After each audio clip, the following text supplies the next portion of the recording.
Hello everyone, I'm Tigray and I'm here today to reflect on the statement issued today by the Ethiopian regime about what it calls a humanitarian truce in Tigray. And I thought it's worth reflecting upon, not because I believe that the regime issued the statement in good faith or that I think anything good will come out of it. I think there is no reason to believe that anything good will happen, but because I think the statement has the potential to mislead and gaslight a lot of people in the international community. And I could already see signs that that is happening.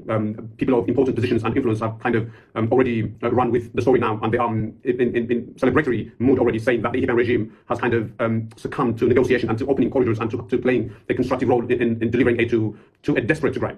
And I don't think any of that will happen. And I don't think the real rational intention of the statement is for the regime to tell us that it has a change in direction and policy when it comes to Tigray. I think this policy of starvation of Tigray will continue. And the actual reason that it issued the statement today is to avoid the sanctions that are being lined up against the regime. But before I come to why I think the statement was issued today, I thought I would give you a bit of context first about the statement, about what the core message in the statement is. So it says that the regime has decided to enact a humanitarian truce in Tigray.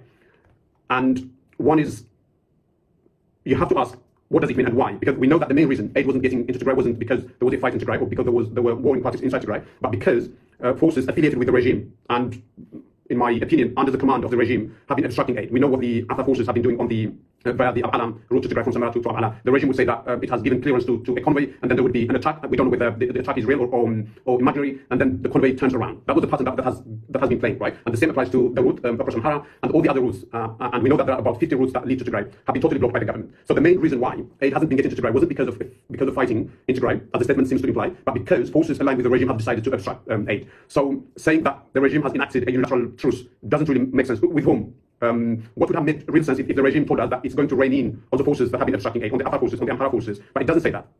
So on the face of it, the statement, the core point in the statement doesn't really make sense. But even if we were to believe that the real reason aid wasn't getting into Tigray was because of the fight between Tigray forces and the federal forces, a unilateral truce won't cut it, because for something to really work, it has to be agreed between the two forces. And what the regime is saying is not an agreement. It doesn't say that they have engaged the Tigray forces, or that they have had discussions, and that they have arrived at a mechanism of ensuring that aid gets into Tigray. What the regime is saying, telling us, is that it has declared a unilateral ceasefire.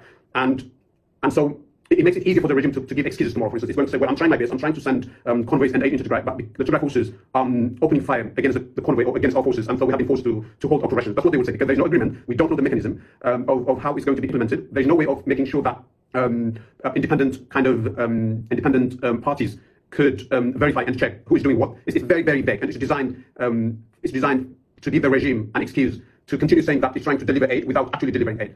And interestingly, in the statement, they say that the Tigray forces, who they don't call by name because now they have been kind of advised to refrain from using inflammatory terms like Hunter and stuff, and because they can't call it the Tigray government, because if they did that, there would be a huge backlash from different Ethiopian kind of political communities. So now the Tigray government doesn't have a name according to the Ethiopian regime, so they call it the other side. But they say that the other side has to reciprocate this favor by withdrawing its forces from neighboring regions, apparently from Afar. The statement doesn't mention, but I think they mean Afar. Now, that's a fair demand if indeed the Tigray forces are in Afar.